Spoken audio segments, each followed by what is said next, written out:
Welcome to the DIY ToyCast. I'm your host, Gordon, here with my co-host, Brett, and we're joined by the Paleo Lord himself, uh, Dan. Do you go by Yeah, Rez online? my name's Dan. I go by Res Online. We've kind of entered this weird you know, middle ground now where it's like I'm meeting a lot more people Right. in real life. And it's like, well, I only ever have gone by Res since I was like 11 years old. Cool. But now I have to like have conversations with people. It's like, I don't know, either one works. I'll respond to anything. Mhm. Yeah, and so I guess it's been almost a month now, right, since the official launch of the Paleo Lords project. Both, I guess there was the in-person launch at Toy Pizza when Brett and I were there, and then Mm-hmm. the store drop not too much longer afterwards. Yeah, it was about Um, 2 weeks after, I believe. yeah, and both were rousing successes.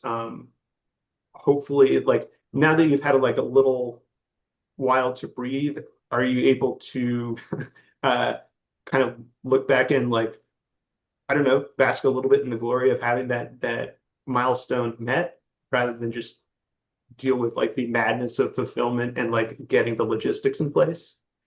Yeah, I mean, it's definitely it was such a crazy span of a few weeks, sort of both leading up to it and then it happening, of course, and then immediately after. I mean, obviously, it's been in development for a long time, and we had like a bunch of almost about to start things. So when it finally happened, and happened so quickly, I mean, that was nuts. I think it was uh, Matt and I had a conversation at Toy Pizza Con where I was like, I don't know, I'm kind of like, numbers are decent, but I'm kind of worried, with all the comments it's getting, what happens if it's just like, you know, like a 30 seconds and people are calling for blood and that kind of happened. It was sort of I don't, it wasn't 30 seconds, but it was what, like three and a half, 4 minutes, and then just the one thing was left for a couple more minutes after that. And I was like, wow, that was insane. Like, and I went on right after that, and there's just like 100 comments of just people being like, not happy. And I was like, oh boy, this is, I wanted people to be able to get these. So Matt and I had sort of previously talked about, like, if something like that were to happen, he had a lot of success with the pre-order that he did for the Infinite Legions fade in. Yeah. Yeah, so he, I remember kind of going into Toy Pizza Con, like knowing I was going to see Matt, and like he very famously is kind of anti pre-order, always wants toys to be in hand before selling them, just because so much stuff can happen. I mean, production issues, and Yeah. a ship could sink in the ocean or something. And it's like, you never really know. So he very much has always been like, I want the toys in my hands before I sell them. So I was very kind of like prepping this whole big argument of like, Matt, like I really think we should, consider a pre-order if that's open. And I literally was just like talking to myself like on my journey up there. It was like what I was gonna say. And literally, like as soon as I saw him, and I was like, hey, like, I'm kind of worried this might suck. He before I could even say anything, he was just like, oh, we should do a pre-order. I was like, well, this was great. This is I don't have to Yeah. worry about this at all right now. So yeah, it was a great show. I mean, you guys were there. It was a lot of fun. I sold through everything that I had brought, which was, I mean, it was a decent amount, but it wasn't a ton. It fit in a duffel bag. You guys saw it. It was, it was this big or so. I mean, Um, but don't undersell it. That was a sizable chunk of toys that you were having to haul up from New York City. yes, it was Yeah. like I was like, I can just carry this around like I wander around the city, and it turned out to be like 40 pounds or something. I was like, 20 minutes in, I was like, I'm gonna die. So I just left it at like a bodega. I was like, I hope these guys are trustworthy. They seem cool. I was literally like, there was like a several hour span of time where I was just wandering around New York before the show, um, and my toys were literally just with some guy named Jim at a like little deli. Excellent. Yeah. So yeah, that seemed like it went well. Everyone really liked it. And then leading up to the actual launch, there was just so much to do. I mean, even though like all the things that we prepped over time, kind of getting the website ready, which is Mhm. something I've never done before since like I think the bulk of my website activity was like trying to modify my MySpace page back in like 2000 or whatever. Um, so dealing with all that was a real learning curve. I had a lot of help from Gabby, who is with MJ and Marty and the Gabby's crew. Cool. Uh, she's done all of their work with like their recent kind of website update. I know she helped out Pat kind of fix his website when there were issues with that. So she was just like a natural place for me to go and be like, hey, can you please take me into your arms and help me with this? And she So was wonderful. do you have like a custom built storefront, or like are you using Shopify or Store Envy or something like that? Yeah, I mean it's through Squarespace, Mhm.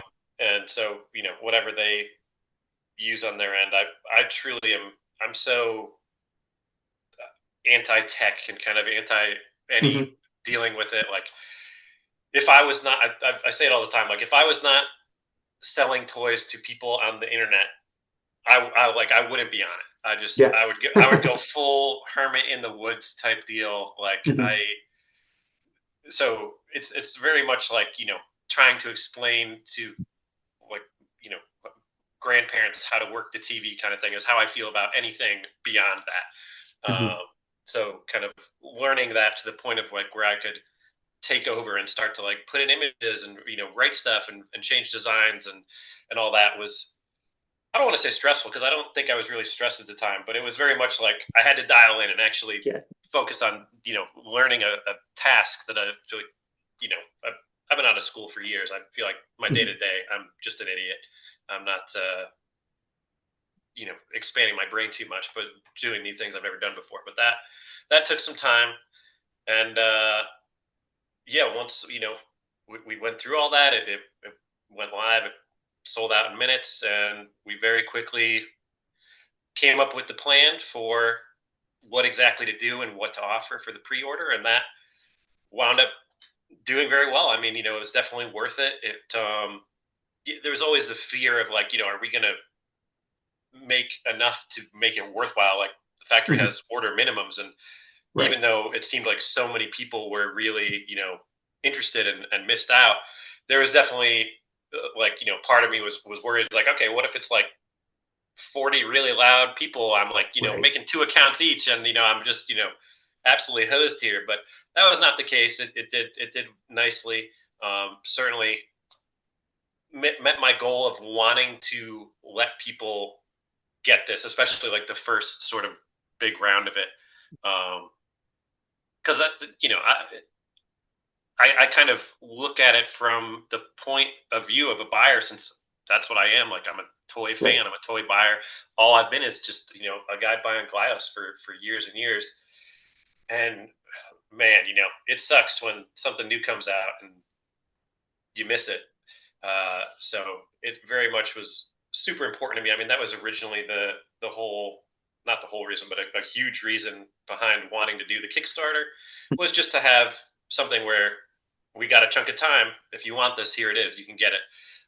So doing it as a pre-order was great. Um, Sending the that gigantic chunk of pre-order money to the factory via the bank was to another country. Like that was a whole new experience for me. I had to like go into a separate room of the bank. I've never been in one of Mhm. those before. They asked me a lot of questions. That was like, am I okay here? Like, am I going on a list? So yeah, it was all super exciting stuff. And like that just happened recently. Like this Mhm. week, last week. I don't know. I'm real bad with timelines, but very recently. And So does that mean, so are you going to be like you and any friends and family at home there? Are you guys going to be packing orders and drawing little dinosaurs on people's shipping slips? Like I saw some people posting photos with like the initial orders that they got little dinosaurs. But yeah, like, is that all you? Are that that are you on that the is front? all me. I have a photo somewhere of like my my house during that, and like it looked like. I don't know if you guys remember I think yeah, the first Suicide Squad movie from like several years ago with Jared Leto as the Joker, and there's Yeah. that scene where he's like, even if you haven't seen the movie, if you saw the trailer, like it's in the trailer. That's what he's just like laid out, and there's like a million like knives and guns, and just like as the room pulls back, and that's all you see is just like him in the middle of all this stuff. That was me with boxes. Like, and the photo literally is just like, oh wow, like this is literally the view of my entire house, and there's Mhm. just me right in the center, and there's just boxes like as far as the eye can see. Yeah, I did 100% of that. Literally, like when I had like 5 boxes left, my my partner came up and was like, "Hey, honey, do you need help with this?" And I was like, just like, "No, I think I got it. I think I could do the last 5 boxes." But she was like, "Oh, next time, like next time." I was like, "Good," because next time there's going to be way more boxes for when the pre-order stuff comes in. But yeah, it was all me. I did go through. I think I drew like something on every single slip. It was one of those things where it was like I started it thinking like, "Oh, this will be cool," and then like a third of the way through, I was like, "Oh boy, like what have I gotten myself into here?" Like I don't know. I always like seeing like Onell has the slips and it always says like thanks M, which Yeah. I guess is a bit of like, is it Matt? Is it Michelle? I don't know who, but Is either it way, it's Marcus?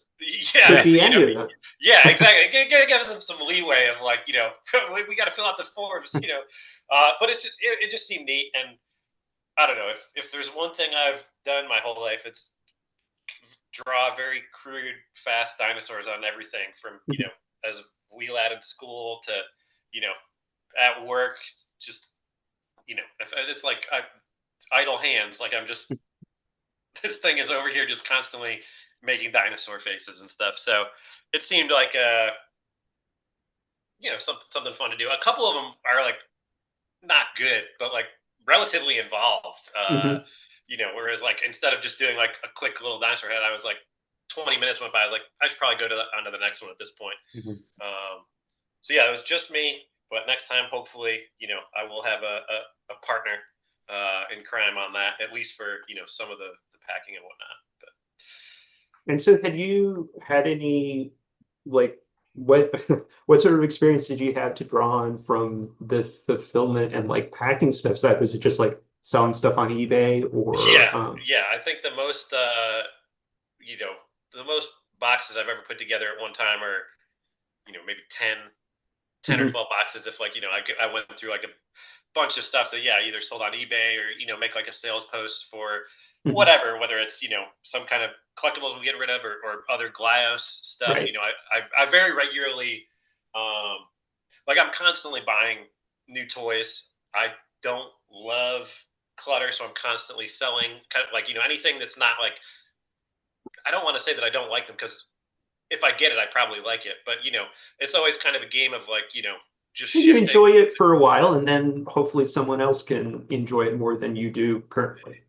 You said that much better than I would have, absolutely. But yeah, I just I'm constantly rotating out my collection of stuff based on if it's not something that I find myself coming back to over and over and over again. Like I kind of have various places that stuff is either on display or easily accessible. Hmm. And once it goes away from there, if I don't bring it back out within like X amount of time, I'm like, okay, I could probably swap it out. So I do sell stuff often, but certainly nothing on this level. Yeah, like you Hmm. said, just here and there, 5, 10 things at a time maximum. So this was a Yeah, big jump. that's sort of my level of experience. And so, Brett, I want to say thank you for No, no, same here. handling 5 to 10. That's all I've ever done. which is a lie. Like you do this professionally for work with like the dental stuff, but then also in your heyday of doing acid brain reproduction parts, like you were doing like solid runs of probably like 100 already at that point, right? Oh gosh. I haven't thought about that in a long time. Yeah, somewhere in the ballpark of that. I think the most I was doing at that time doing reproductions would have been doing berets for G.I. Joe Classified. I did some custom Cobra berets for the Mhm. infantry, and there was like 300 to 400 of those I'd shipped it Geez, in Oh like yeah. wow. less than a 6 month span. So a lot of bubble mailers went through here. Yeah, so like I assume our cursed armor wave of what like 30 units is not that big a deal with No. sort of having you have a label printer, you have Yeah. boxes around from work. No, it's But pretty cut and dry. Yeah, shipping's not bad. The biggest headache is just getting the manifest to the post office and making sure there's no one in line ahead of you. no, to me, I'm still doing it caveman way, or where I'm like scrounging for boxes to reuse and then hand writing out the labels and then taking it to the post office Diabolical. and It's paying an for. archaic art form. I mean, I I commend it, but I was doing that until very recently. Like, and I hate boxing stuff. Like, I literally would take like a weekend to ship like 4 boxes, and so like, maybe like within the last year or so, I knew that this was going to be happening, and I was like, oh boy, like I should start taking the steps now, and got a label maker and got started getting bulk supplies and stuff, and started selling more stuff just off of eBay or forums where so I could kind of practice getting up and just the leap from like doing 1 or 2 things at a time to 7 or 8 or 10 was a huge step for me. So I was I was like, I feel prepared. No, I was not prepared. But Brett, I had no idea. I mean, I did know that you kind of you know, I don't want got your start in like 3D printing repros and stuff. I didn't realize you were doing acid rain stuff. I feel like it's possible I might have some of your stuff and never knew that it was from you. oh, I, distinct. I was like one of two people on the internet making acid rain heads. So, man, that's so cool. I was a huge. I bought and sold like massive amounts of acid rain stuff probably 4 or 5 times over. Like I would constantly oh just yeah. like make a gigantic army, and then Yep. like a year later I'd sell it and then be like, oh, what have I done? Yep. Rebuy it all plus buy more. Yep. Back and forth constantly. So No, it's so good. I really love it. I really like the new stuff they're putting out with Project Black Box. Like that stuff looks really great. The pricing on it is much more palatable than what it has been. It's mm-hmm. more like prices were like 8 years ago, which is sick. But Yeah, I don't have any of it. I can't speak to the quality, but it looks great. I'm very excited to get some of the kind of ones that they recently have shown off that are very kind of 3A coded with the like Yeah, the that cloth that's check. that's Yeah, Black Box is yeah, the people doing that because it's no they're doing it through them, not Toys Alliance, which is gotcha. I don't know how that all goes because they're still doing a bunch of stuff with Toys Alliance after they got done with Ori Toy a number of years ago. But yeah, they have that stuff with Fext Hobby for their 1/12th scale. I can't. It's like I go cross-eyed trying to talk about these company names. They're side producing it. It's so confusing. It's interesting because I like the fact that it's like you know it's almost like okay, like one company is only doing as much as they can. So instead of waiting for them to kind of get through what they can, they're just like, we're gonna get another company, we're gonna get Yeah. another company, and just keep on expanding. What's often very compatible. Like obviously now they have a couple more scales between the 112 stuff, and I know they have like the Lego guys running around, and so but the fact that we do have like you said, multiple companies putting out things that are completely compatible with one another is just so cool. I love it. I really do. So going back in time from sort of where we are now with Paleo Lords in its current state, like I guess maybe going back as far as like drawing dinosaurs on it on everything, like what what was your sort of creative background and sort of initial like points of inspiration starting out with like being in I think on the Paleo Lords website you mentioned taking inspiration from like sci-fi novel covers as well as 80s and 90s toys. Yes. Like where's the combination of dinosaurs and like pulp sci-fi coming from? And then like you were at Toy Pizza Con, you were showing me and Brett some like pretty detailed design work that you had done and like had on your phone, but like, is your background just in doing, uh, I don't know, drawing in sketchbooks or Yeah, like, did I have absolutely no background whatsoever. Like no professional background, no even like you know nothing. I have no background essentially outside of just my own personal enjoyment of these things. Um, like I don't believe it's not that I don't think I'm a good artist. I mean, I'm not a good artist, but the biggest issue for me is beyond any lack of any sort of training. I mean, I didn't even take like art classes in high school. I think once it was like after like a couple camps in elementary and middle school, that was it. Like I did the kid level of art training, and that was it. Um, but I've certainly made a handful of things over the years that I am quite proud of. Where it's like I feel like you know if it's not finished, it's either finished or almost finished, or like something that I just look at. I'm like, yeah, that's actually pretty good. My issue is that I'm excruciatingly slow when it comes to anything that I feel like is an acceptable level of Mhm. you know kind of like my idols. Like I would always look at just this the best of the best putting stuff out and be like, well, if Yeah. I can't do that, I don't want to do it. Mhm. And while I certainly have never done anything even remotely close to that, I've done things where I've liked it and been like, this is actually pretty cool. Like maybe I could do something with this. And then I'm like, well, wait, this just took me literally 6 months to make like this. And then Mhm. you go like meet some of these guys at cons or at shows, or like I've gone to like every once in a while someone that I really like will host some kind of like seminar or be like teaching at a school, and like I'll literally like kind of like I follow them on social media, so it's like borderline stalking where it's like, oh yeah, like I'm gonna be doing this here. It's like this place like 4 states away, and I'm like, oh my gosh, I think I can go to that and like see them draw something. And it's wild to just see like masters at work where it's Yeah. like they're putting out something that is just absolutely stunning, like while talking to 25 people and just Mhm. like barely paying attention, and like in 2 hours they have this like finished or near finished masterpiece. And I you just look at that and it's like, well, I can't do that. I Mhm. don't even, I don't think it's likely I would have been able to do that even if I went down like a very art focused path in life, in high school and then college, and who knows what after. I don't think that's in my wheelhouse, but I do have a lot of ideas.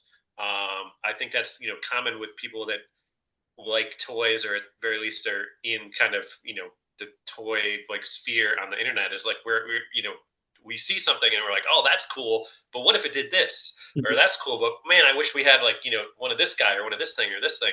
So I think it's very natural to kind of have those thoughts of like just wanting things to be a little different, or wanting like your favorite thing, whether it's a comic or a book or a movie or a video game or whatever else, you want that in toy form. So you imagine like, oh, wouldn't it be cool if it was kind of like this toy line that I really love, but instead it's, it's this. So I feel like it definitely came from that place, even as a very, young kid, like back when I was Mhm. literally like a child getting toys, I would still think about stuff like that. Like, oh, like for years, I really wanted StarCraft toys, and I would constantly Heard, think of heard. like how cool it would be to have them in all the different ways that it could be done. And for anyone So that's what's would up? you ever like write out like ideas for designs or do like, napkin type Oh, sketches of like what accessories you do for, you know, Terrans and Zerg and Protoss and stuff? absolutely. Not so much at that point. Like I want to say, like that was, gosh, I mean, I was in elementary school when StarCraft came out, and I Mhm. got into it sort of right away. That was kind of more daydreaming. Like I did do a Mhm. lot of drawing, but I didn't start combining the two, where it was like, I'd kind of talk on the early internet, early toy sites about like what I wish I would see in toys, Mhm. but I didn't do any real toy drawings. Like back then, it was still just like, whatever. I would draw a bunch of dinosaur scenes. I was a big Spider-Man fan, so I would draw Spider-Man stuff. But these are just, literal children's sketches. Um, the first kind of toy, like actual, like sitting down and trying to draw out toys, I didn't do until I was, an adult. I mean, I was relatively young, but I had already run into Glios, and that's what spurred it on. Literally, Glios kind of. I never stopped getting toys, but I definitely stopped enjoying toys at some point. Mhm. Like I would just kind of, get something, and I'd literally be like, just kind of look at it for a second and be like, okay, and then just like set it down on a shelf or in a box or whatever.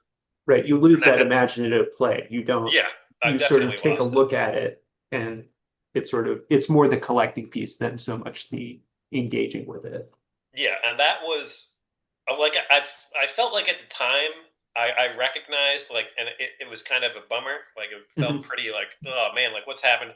I actually vividly remember at one point, um, for whatever reason, I would always wind up turning not every story, but a lot of stories with like my toys as a kid into the same story.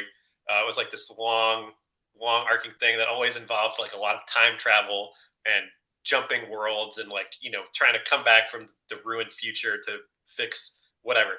Anyway, sometimes you'll have to reel me back in and get on topic because I No, will this keep sounds rambling. sick. Like I hope you develop this story for Paleo Lords. Oh, it basically is, yeah. So gosh, this is what I'm talking about. It was like, where was I going with this?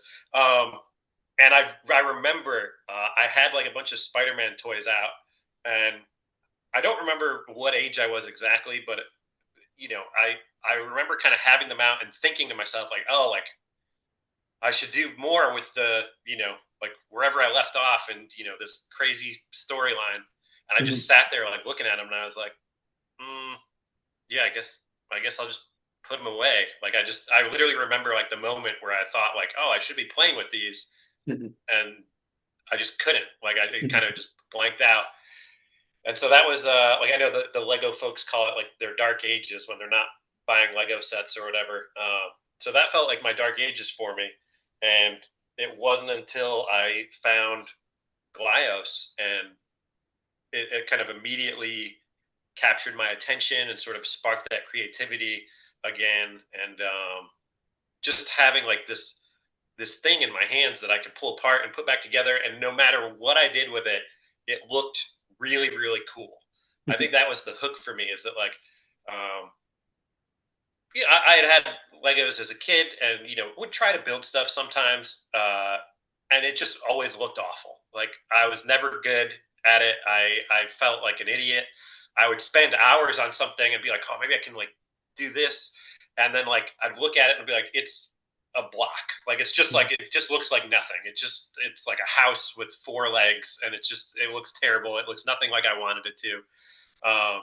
And so the appeal of like Glios was like, you take in this, one or two little figures that have like 15 pieces and just swapping them around, and suddenly you have this completely new thing that looks awesome, Mhm. just so awesome. Like uh, at the time, that was early on, everything had or almost everything had the detail lines, so it's like I feel like it just looked like a living comic book character.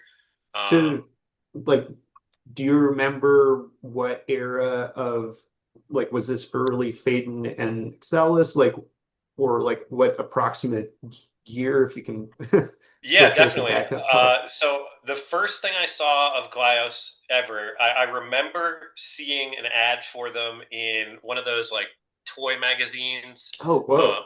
Holy yeah, shit. yeah. It was like near the kind of end of life of like a lot of those, but there was an Mhm. ad Yeah. for them, and ironically enough, I literally like you know as years went on, I would go back and think about like I genuinely remember the moment I saw the ad, and it was an ad for just like Faden and Excellus, like the very first stuff, and I was like, people are buying these in like 10 colors. What this is. this is stupid. Like, who would buy the same thing 6 times in a different color? And I was just like I literally remember just like looking at it and like be like, whatever, turn the page, like dumb. Mhm. That was my first moment. And then uh, maybe a year or two later, I was at Toy Tokyo in New York City. Yeah, Incredible store. If you are, totally. yeah, like I'm sure some people watching this will have been there. But if you haven't been there, if you're ever in New York City, go to Toy Tokyo. It's like the coolest place. And I was there, and I saw one of the Outer Spacemen that Four Horsemen had Mhm. done. And it wasn't so much as that I saw it as that it was like a beacon in the Mhm. store. The card back and the artwork for that popped so much. Like that, like those are some of my favorite packages of all time. They're totally like you can slide them on and off. Like it's Mhm. completely collector friendly. Just like the coolest looking thing I've seen in probably before or since, like in terms of presentation. Uh, and so I got a Metamorpho, and to this day, that's one of my favorite toys. Period. One of my favorite Glass, one of my favorite toys in general. Like I love it. I love his little spinning head trick.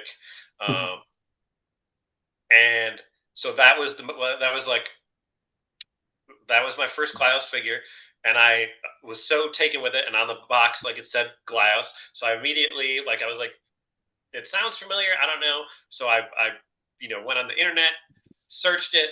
Up pops the Onell blog.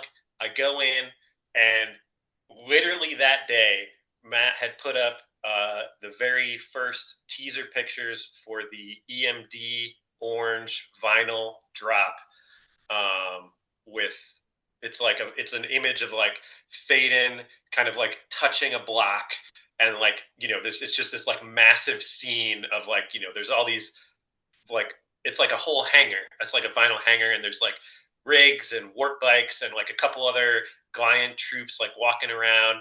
And I was just like, oh man, like this is awesome.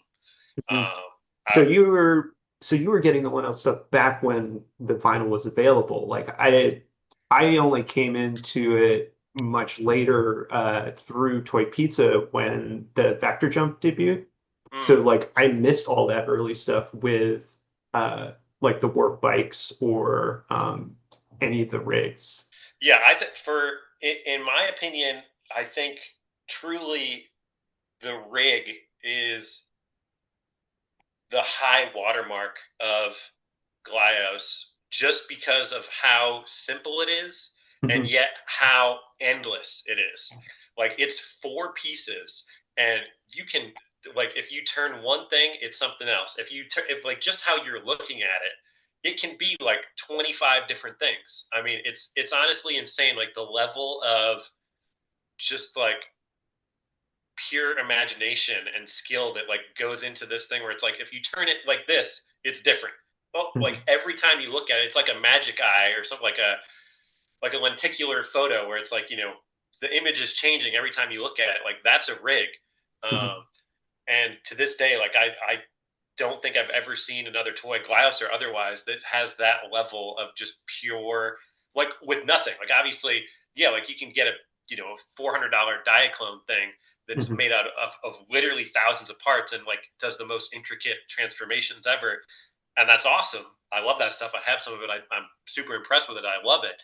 Um, but out of four pieces, I mean that is craziness on a level that I cannot Mhm. comprehend. So I immediately was on board with that. That was my first drop, the EMD drop, and that was one of those drops where stuff was selling out in like you know 2 minutes kind of thing, Yep. and I got everything I wanted to get.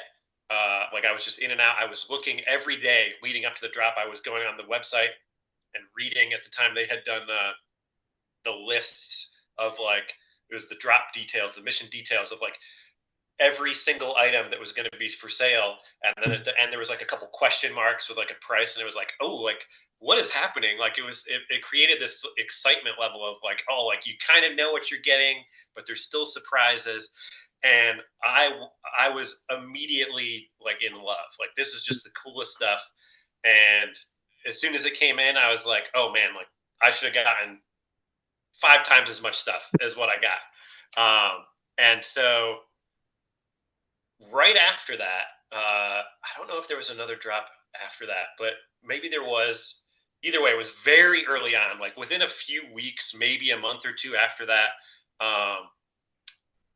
They were doing the Four Horsemen was doing a show at Toy Tokyo in New York City.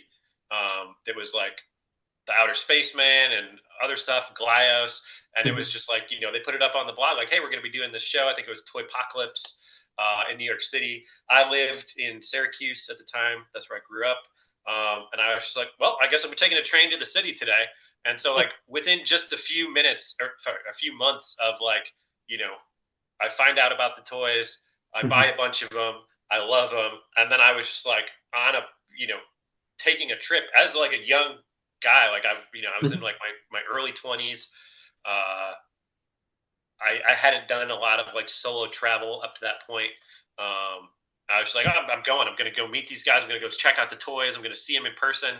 And going there and seeing like all this crazy stuff, like there were all these really cool customs, and like the Four Horsemen were there, and everyone that was involved with Glyos at the time was there. Matt was there, Jesse was there. I assume Marcus was there. I only really talked to Matt for a few minutes. I didn't really speak to anyone else, but I introduced myself. I was like, yeah, I'm the guy that's like making a lot of stuff with the vinyl, because even back then I was immediately taken with it and like making kind of stupid huge things. Like my favorite photo I've ever taken of Glyos is I made this this really crazy, like these huge vinyl feet that just took up like the entire photo, and like the foot is this big, and like right next to the foot is like a little fade in, and you see the legs going up, and it was like that was the photo. And so it just looked like whatever craziness like vinyl build I had to be like legitimately 5 or 6 feet tall. Right. And for, like people were like, what's attached to it? Like show us the rest. It's like that was pretty much it. Like it was just legs. I didn't have enough vinyl to make something that big, and even if I did, it wouldn't have stayed together or stayed upright. But it was like immediately I was taken with vinyl and the scale of it, the kind of the idea of we've got big vehicles, enough like the blocks were if the photos on the blog were like, okay, well if you had 50 of these, you can make a hangar and literally like put your guys in it. Yeah. And so that was the appeal. Obviously, it was like the reality was like a lot of those drops were like, oh, like a limit of 2 or 3 blocks. And even if there wasn't limits, or if the limits went off, it's like, okay, well, I think when they came out, they were like 10 or 12 bucks. And then as vinyl got more expensive, they were like, 14, 50 bucks. It's like, well, over time, I did wind up getting like, I have like 40 or 50 blocks at this point of those colors. So it's like, I did it, we did it. But not super practical. But I definitely really, really started to think in terms of creation when it came to, what those toys were doing. I mean, I think anyone who gets Glyos in their hands starts to experience that, because it forces you to start being creative. Like, yeah, maybe you're not drawing, maybe you're not thinking, oh, like I want to do this, with my own stuff, but just the act of pulling something apart and putting it back together kind of tickles that creative side of the brain. Right. What it does is it provides you sort of enough parameters or like structures so that you don't have to deal with like all the possibilities of looking at a completely blank page paper or lump of clay. You have predefined parts, and so you can start checking them against each other and like what colors match. How do the different proportions of the different characters work? Do you have enough colors of it or enough of this given colorway to do sort of a uniform design, or do you have to like, maybe swap out a different part that you hadn't initially, intended, but it actually looks awesome because uh, that's the one that color matches to the build that you're trying to do. Absolutely. I think that's a wonderful way to put it, is like not just dealing with a blank page. Like that's such a good analogy for it. Um, and pretty early on, like I started to kind of daydream, just like I Mhm. had as when I was younger, of like, okay, like well, what if we did this? Like, what if we did that? And I started to draw. I started to draw out characters, including pieces and different parts, and like how they would break down and how they would move in terms of like angles, Mhm. switching functionalities and stuff. I would draw out things, um, and what I went to at the time was when that was happening was like 2011, Oh, wow. 2012. Okay. Mhm. um, and most of those, I mean, not most, I mean, at the time, Klios was, Onell, and there was Kalgrim, Rorschach, Jesse, and there was the Outer Spaceman, and that was, that was pretty much it. Like, shortly after that, there was Marty, Godbeast with Mushi. Um, I don't even think we had gotten Banamon yet. Oh, wow. So it was like everything was more or less one scale. Everything was more or less the same scale. Like, yeah, the Outer Spacemen were a little taller, but it worked. Everything's Mhm. aliens. Aliens are different sizes. It was very much like a one singular toy line, kind of world. Even though there was the mixing and the matching and the different creators, it felt very much like this is the scale. Right. So everything that I was designing was primarily vinyl based and fit to scale with the kind of standard Glios scale of like those 2 to 3 inch figures that is kind of that standard fade in and So as you continue to kind of collect like the Onell vinyl stuff, like did you collect other vinyl stuff that you saw at Toy Tokyo or through going to like other shows or events? Like what yes.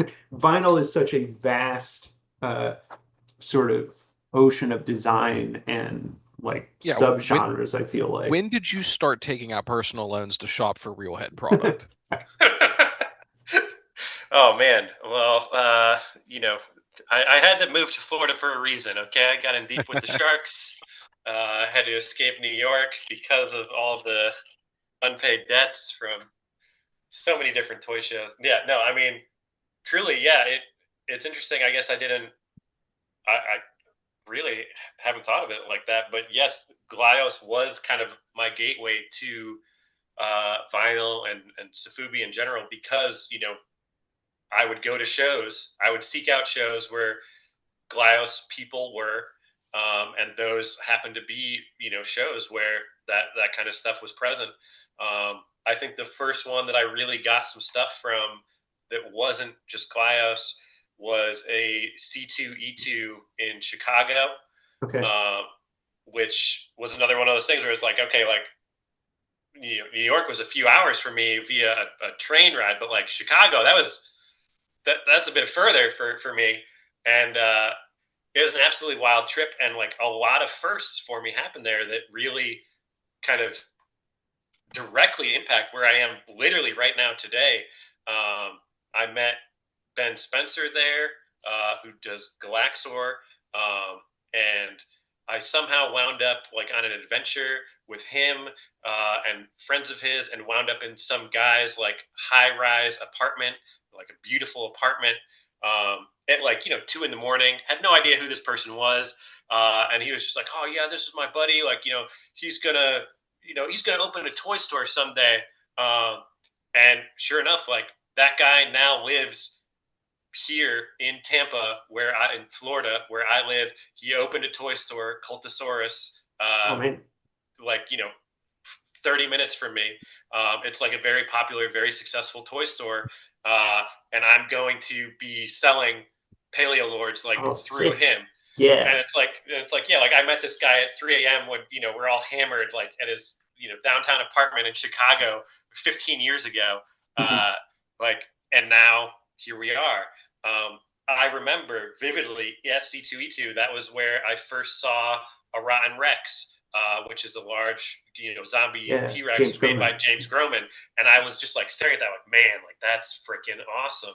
And at the time, I didn't know who Groman was. I didn't, Mhm. realize that, he had made like Body Wars, the kind of Mighty Max adjacent, like little micro playsets with like eyeballs and the skull, from like 1993 or four, and that was one of my favorite toy lines. Like I didn't know that was him. I didn't make the connections until way later, and obviously, you know, Groman became my first like major go-to collaborator on this project. Um, so that was all just from that one toy show in Chicago. Mhm. Um, I remember Knee Stuff was there. I think that was right when Knee kind of got his start in Glios. That was maybe, I don't know, 2012, maybe 2013 at the Mhm. most. And that show, I picked up like a few small vinyl things. I actually literally, man, I thought I had it ready. I have one of them like close by. It was some Cyclops dinosaurs by Rampage Toys. Okay, yeah. He makes a bunch of those at this point, but at the time he had just made like three. I think it was a T Rex, a Triceratops, and an Ankylosaurus. Uh, they were Cyclops, and that was my very first like Safubi vinyl purchase. Was at that Chicago show. Um, so yeah, that that started that, and Mhm. I was designing out kind of hypothetical Glios vinyl things. The thing that would become Paleo Lords were these two like 14-piece, 10-inch tall vinyl dinosaurs where it was a Tyrannosaurus Rex that Mhm. was organic, and then it was a robotic one, and the parts lined up perfectly so you could swap them back and forth to make Mhm. all sorts of like, oh, it's a T-Rex wearing armor, or it's a T-Rex with armor underneath it like Mecha Godzilla, or Dino Rider, like Mhm. every possible thing in history that has dinosaurs and armor connected in some fashion, kind of went into it. Um, and even then, I was still pretty young. I had no money. I'd met Matt maybe a couple times, but just for a few minutes here and there. Like at no point in time did I think that this was ever a realistic possibility. It was just something for fun. Mhm. And even under this guise of like making fun designs, I was like, oh well, this is never going to work. Like there's no way that these things in their massive gigantic parts count, uh, was going to happen. At that time vinyl was sort of winding down on the Glios side of things. Like you know we'd already done the jump away from detail lines, which was like a large part of that was from an increase in costs. And Mhm. same thing with the vinyl. It was just the costs were getting too high for them to really be workable. And so I knew that this crazy pipe dream of like 10-inch tall, 15-part dinosaurs was probably not going to work. Um, but I still kind of kept at it. It was fun. I got kind of more invested with the idea of what started as the accessory for these guys. Was I was like, okay, well, I have these two giant vinyl things, but I do want to have like a pilot for them. Mhm. And so I was making like a PVC pilot, which was like a lizard man in a spacesuit.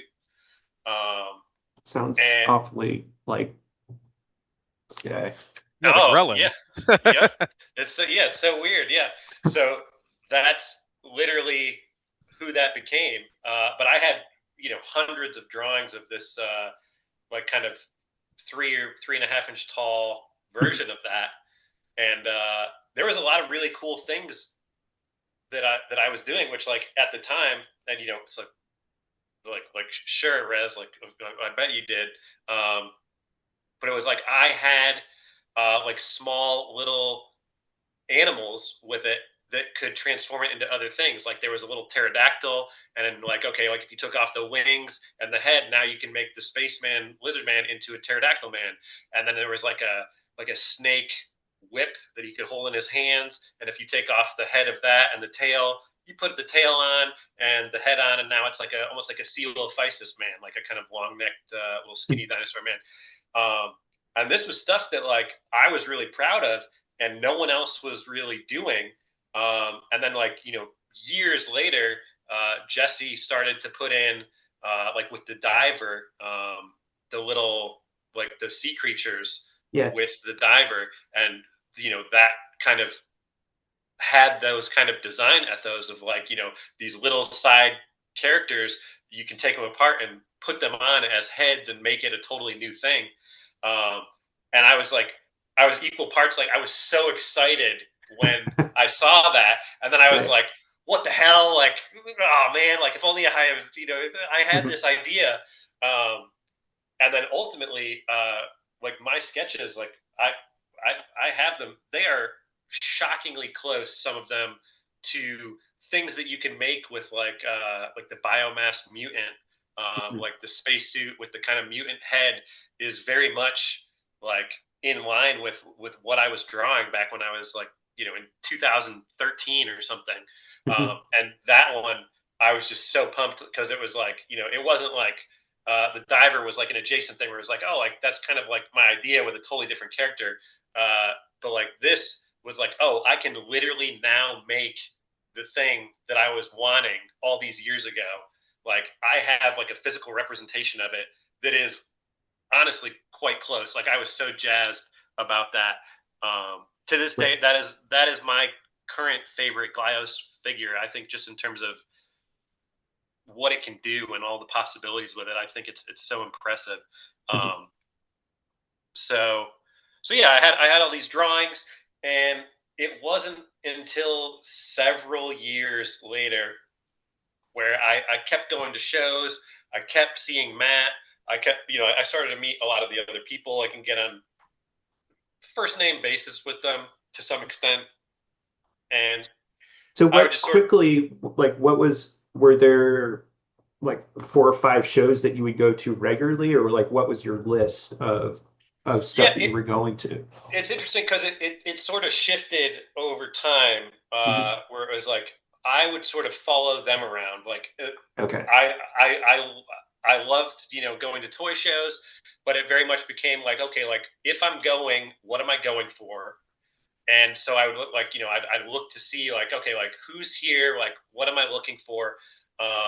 And it was always like the number one reason I would go to a show was to see the Glyos people, and stuff would happen at the shows. Like if you've never met Matt, he's just like the coolest guy to talk to.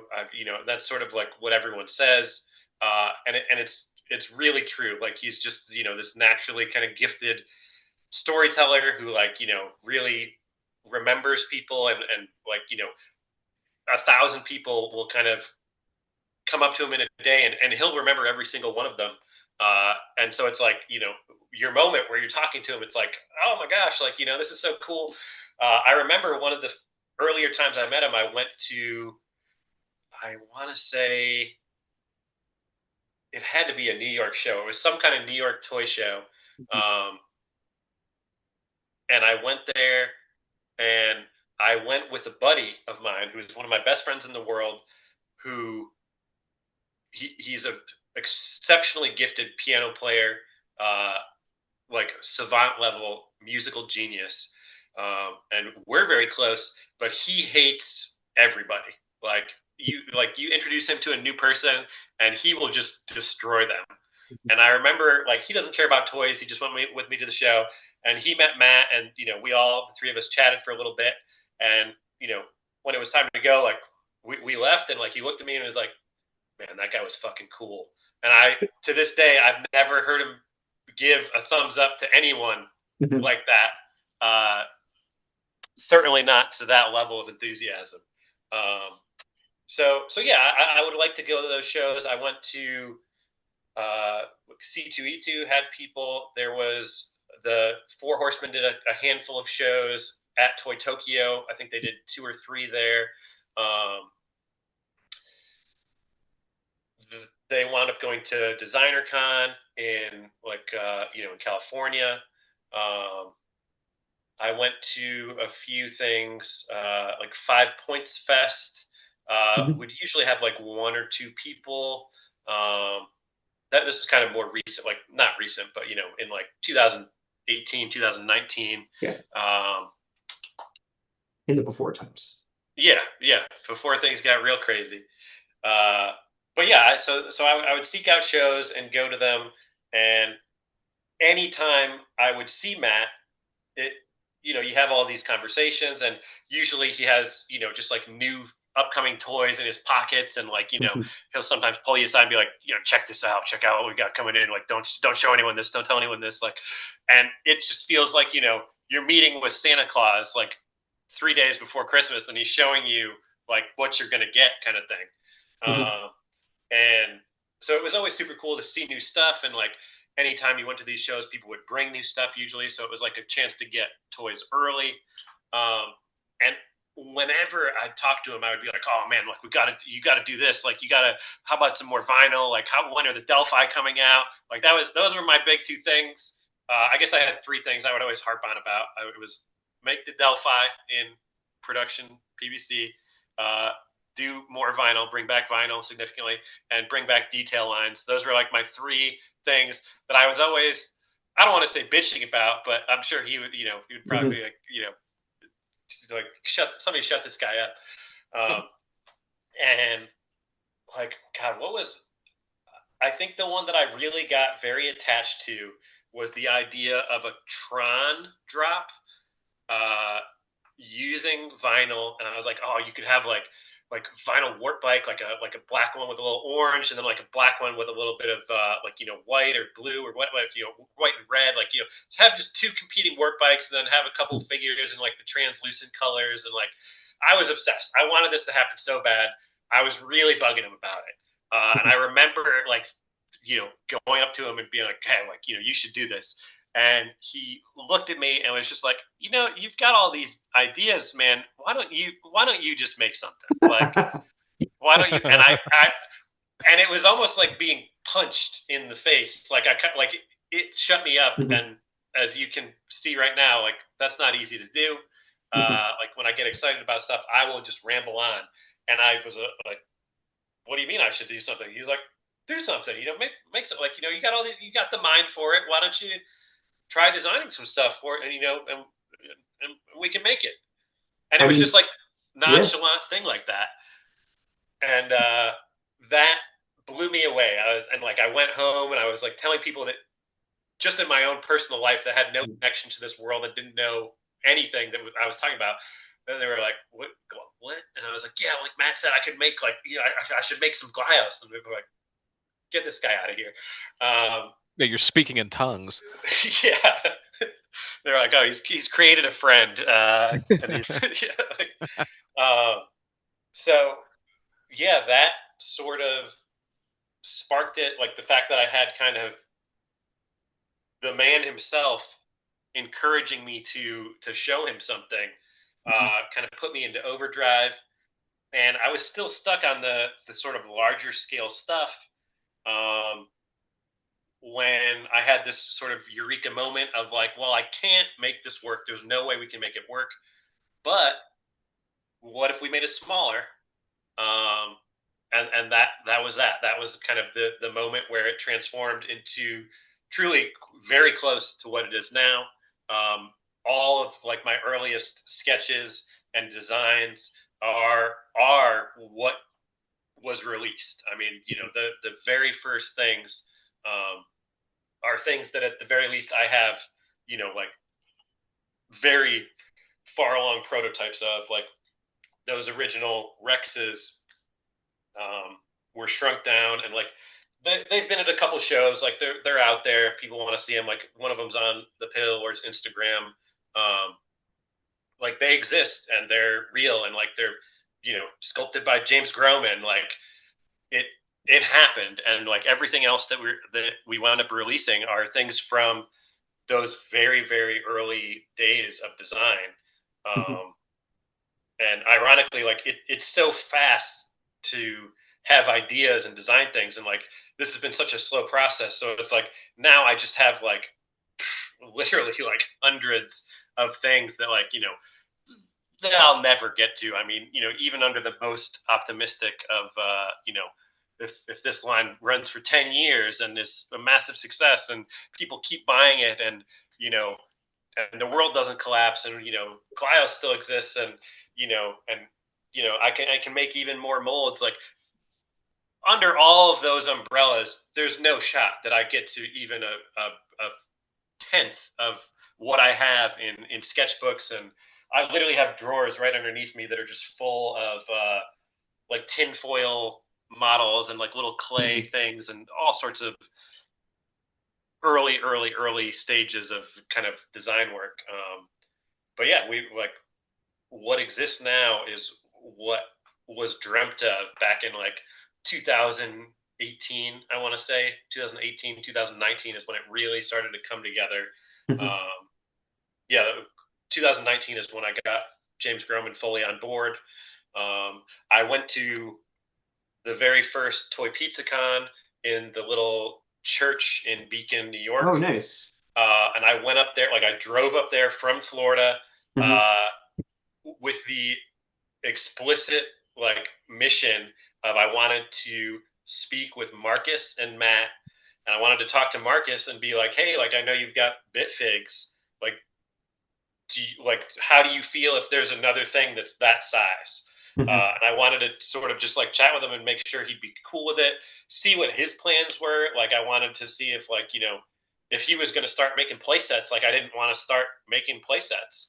And he was just like, oh man, like I would love to do that. I just, everything costs, so much money. And, I'm juggling a million things like between his, day job and family life and, all the music stuff that he does. He's like, yeah, man, you should, just like Matt, just super supportive. Like you should absolutely go for it. I'd love to see it, blah, blah, blah, blah, blah. And so that I showed off like some really early sketches to both Matt and Marcus, and they were supportive. But I also like looking back, it feels like it's kind of like, yeah, like they're very supportive with everyone. Anytime I've ever seen them, it's like one of their best qualities. But it's one of those things where it's like, well, I could have just gone home and done nothing, and that would have meant nothing because I would have done No, nothing. you still got to put the work in. Yeah. And Yeah. so they give you the encouragement, but then the the back half of it is like you got to show them what you got. Yeah, getting it done. And then the story I've told many times at this point is like the next show I went to was a 5 Points Fest where I met James Groman, and I just fangirled over him basically for like an hour, and didn't talk about this stuff at all. Just was like, I'm a huge fan of his, and I walked away and then was like, whatever, and walked back and was like, hey man, like, would you like make toys with me? And he was just like, yeah, absolutely. Here's my card. Like, you're really cool. This sounds cool. Like, let's do it. Blah, blah, blah. Send me an email and we'll get to work. And, dude, I sent this guy a manifesto. Like, I sent him like a ridiculous, like 45-page document with like literally hundreds of designs and then like hundreds of photos of like inspirations and like things that I was pulling from and things that I wanted things to look like, and then like toys that he had made 20 years earlier. I was like, can you do it like this, like and like he sent back this like very short email that was like, wow, a lot of work. Like he was like, do you want to focus in on something? And I was like, oh man, this is ridiculous. What have I done? Like I immediately came back down to earth as like, you idiot, like what were you thinking, like sending a literal book to this guy? And that's when I kind of dialed it in and focused on this one kind of set that we essentially have now to some extent. And yeah, the rest is history, as they say. Well, but I'm curious of parsing that out a little bit, because like you list on the set, you got James, you got David White, Macazone, you got Anthony Coffey. You have a bunch of different sculptors like touching Yes, this stuff. And so definitely. I think you had mentioned to me and Brett a little bit at Toy Pizza Con, like some of like James works traditionally, right? He hand sculpts stuff. At the time, yes. Okay. So in the because since it's been so long, I mean we're coming up on it's almost 10 years. I guess Okay. we're at about 8 or 9 years now. But yeah, at the time he had not yet made the jump to digital. Now he does work digitally, Okay. and that's kind of part of the reason that you're seeing so much more stuff from him over these past several years is that it Mhm. really speeds up the process. Yeah. So it's just one of those things where it's like this is a immensely helpful tool. Like obviously, I don't have to tell you guys like you're literally using 3D sculpting and 3D printing stuff. So it's like what it can do, and so like when you put it in the hands of one of the most prolific and famous sculptors in the world, like all he had to do was learn it, and Mhm. now he's in a digital space and kind of cranking things out at a much more rapid pace. But yeah, at the time, he was fully just like fully analog, kind of only doing like hand drawn work and sculpting by hand. And he initially, like, he liked the project, and that was in and of itself something I learned. Like something he told me a little bit later was that, which totally makes sense. At the time, I was just kind of like, oh, that was easy. Like James Groman, I don't know what's such a big deal. Like in the sense of like the fact that I got him to agree to it. Mhm. Like I was just like, oh wow, I guess that wasn't that hard. Over time, like more and more people would be like, wait, Groman did this? How did you get Groman? And I was like, I asked. Like, I don't know, what are we doing? Like, um, yeah, I had a conversation with the man and it went well.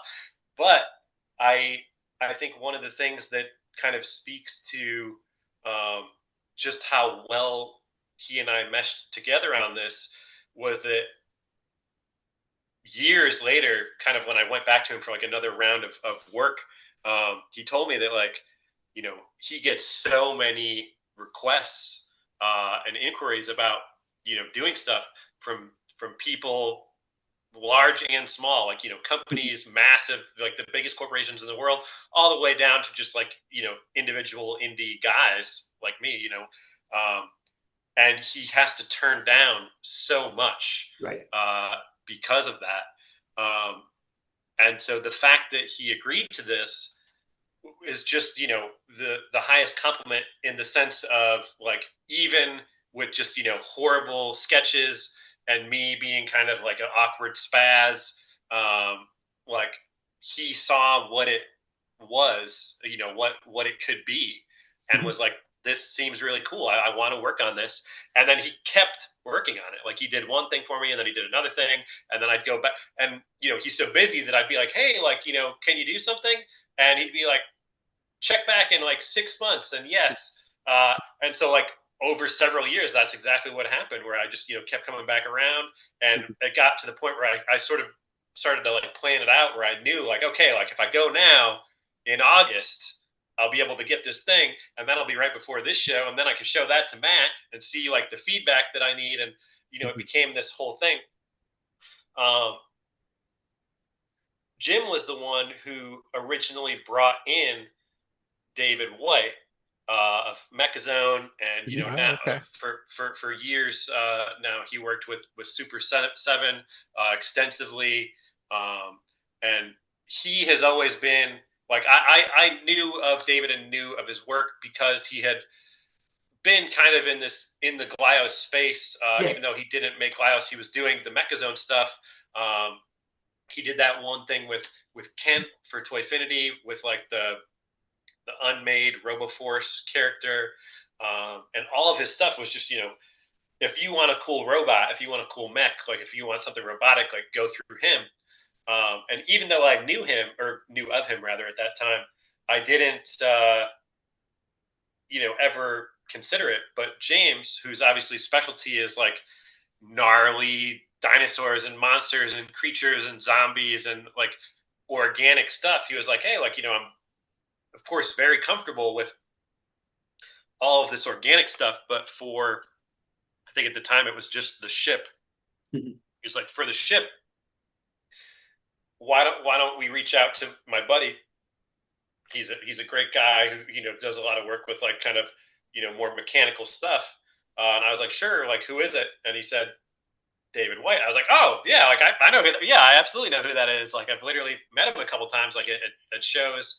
Um, so I knew who he was. He didn't know who I was. I was just a guy who like bought a couple things from him at a show or whatever. But so that started that, and that moment kind of sparked in me the idea of like, okay, well, I like the idea that we could have multiple artists working on this, not just for speed and kind of like logistics factor, but for the idea that like, okay, like Groman's specialty are these gnarly monsters, Mhm. and now we've got David whose specialty is just like the complete opposite, like this futuristic, robotic, hard edged things, super smooth. um, what if as these kind of factions start to take light, we we use these different sculptors to kind of hone in on like, okay, he's doing the robotic stuff, he's doing the dinosaurs and the kind of like the mountains and bases and all that.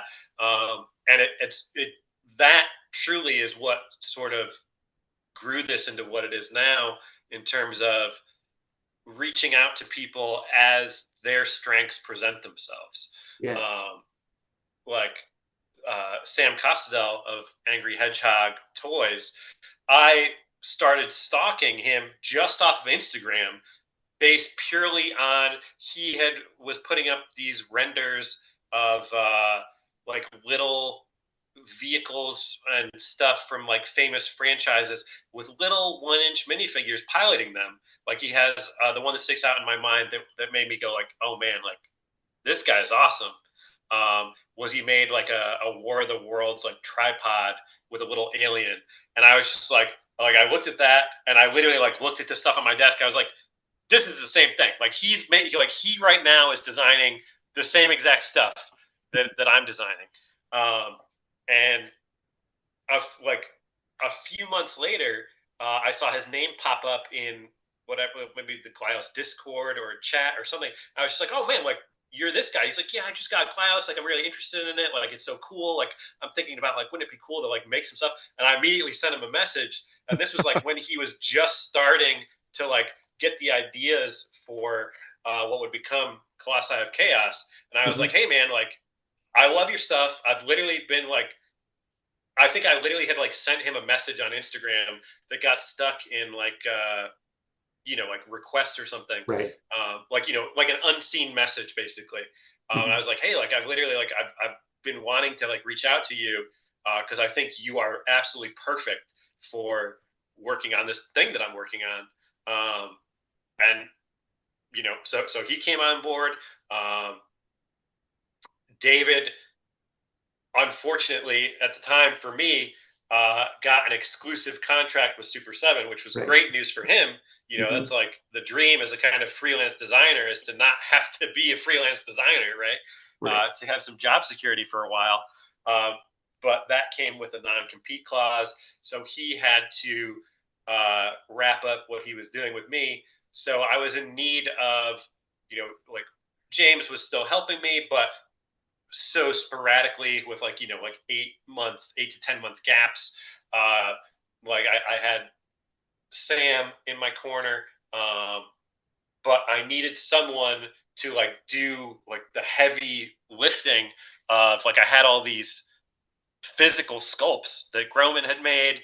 I had like some unfinished stuff, not unfinished.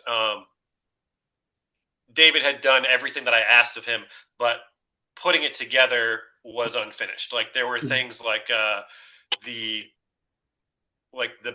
this base, like this techie base, was something that David made for me. It was not attached to this. Like so, I had this physical 3D handmade, you know, thing from Groman, and I had this like digital thing, and it's Yep. like I needed someone to Mesh them put together. it Yeah. together. Yeah, and and that was kind of the thing is that like okay, I had what I thought was a really cool idea of getting all these artists together, but because they had their own ways of working and their own Mhm. mediums and their own styles, nothing had fit perfectly yet. Um, and that is when uh, Anthony Coffey kind of came into the picture, and he had started doing some work with Pat Bussey of Mhm. Biomasters. He had started doing some work with Cappy. He had started doing some work with Matt.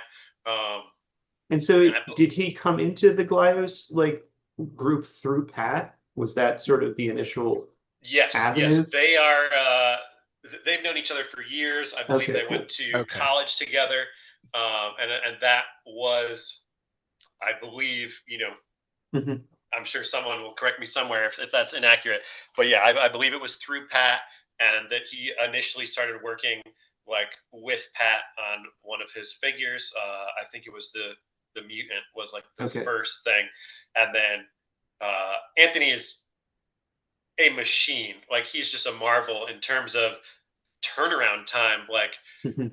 this was something else that like this was the same thing that happened with Groman was like yeah like he's busy all the time, but it's like when he gets to you, like oh my god, you'll be like he'll shoot you an email and you'll be like oh my god cool like and like I'll be typing a reply and he'll send another email and like the thing is half sculpted. I'll be like what the hell is going on? Like in the time it took me to write an email, you've literally done this amazing thing.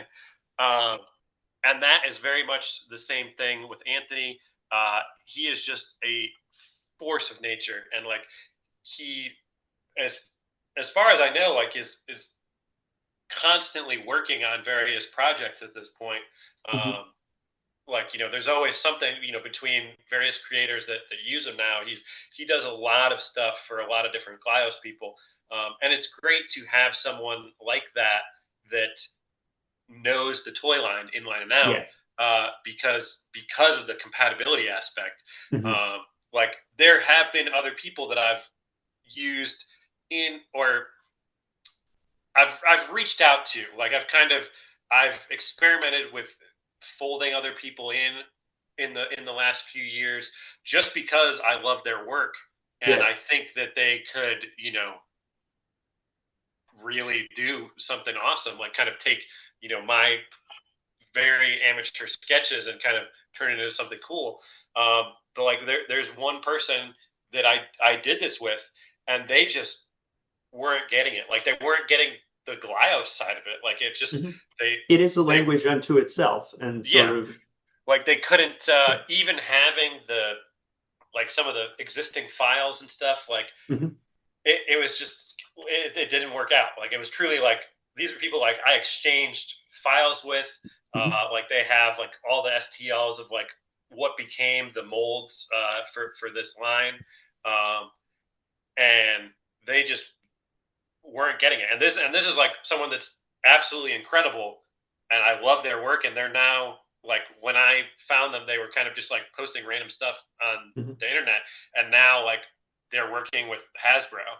So it's like I feel like like like I recognize the talent like it's like but But anyone that would also speaks to like if you're picking your artist for their strengths, like you want to make sure that the strengths line up with like what the yes project calls for.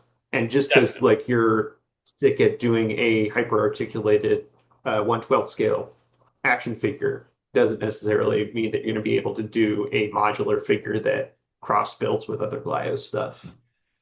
yeah I think it's very interesting to see like I've been incredibly fortunate that the people that I've reached out to for the most part they just get it and they absolutely crush it and I don't know. I feel like I'm not the easiest person to work with in the sense of like kind of spastic. I have like very, very set ideas of how I want stuff to be.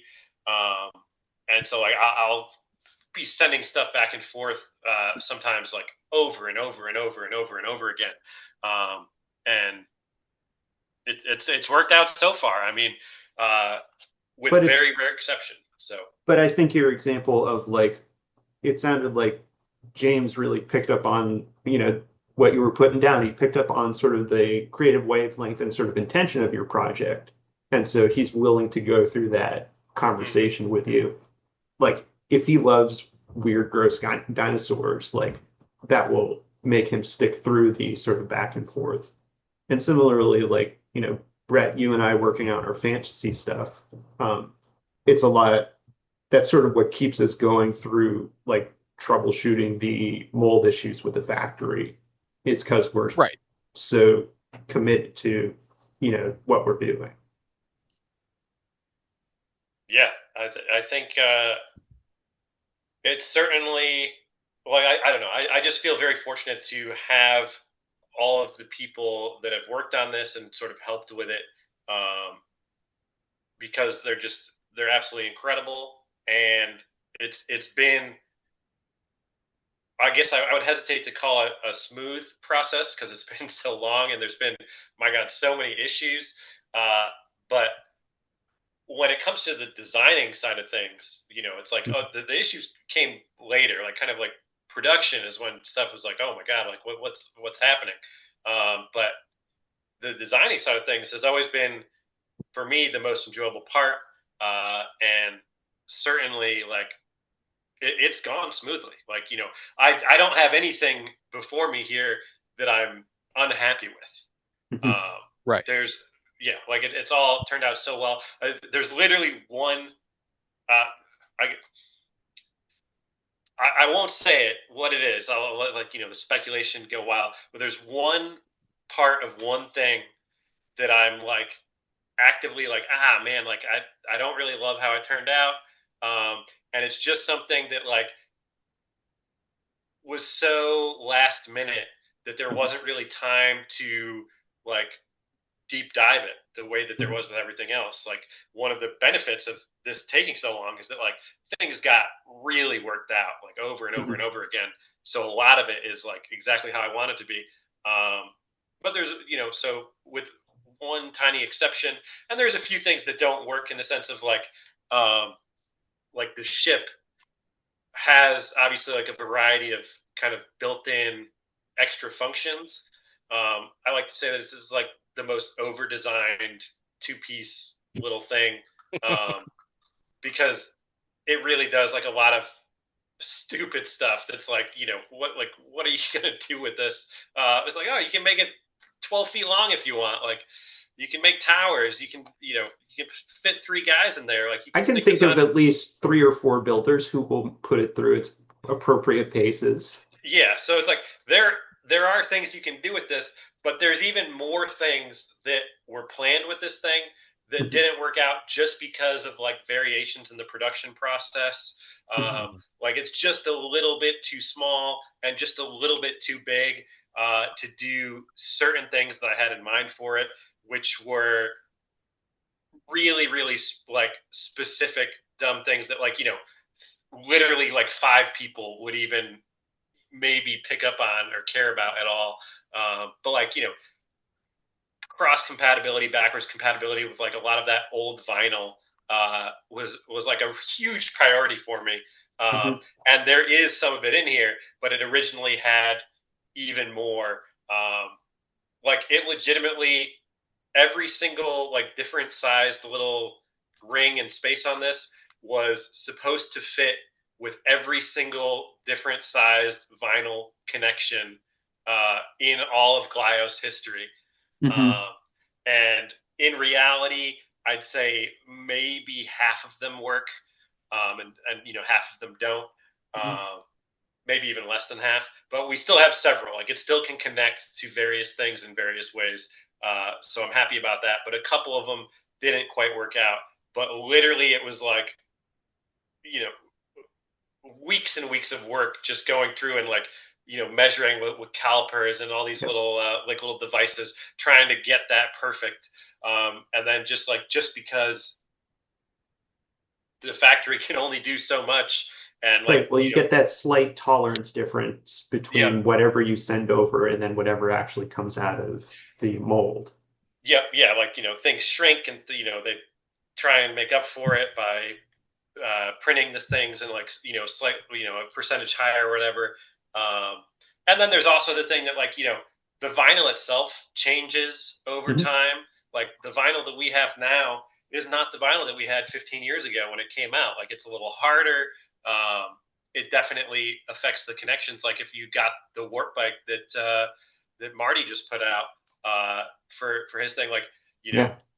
yeah, like that feels and plays differently than the warp bikes that I have from 10 years ago, just because the vinyl changes.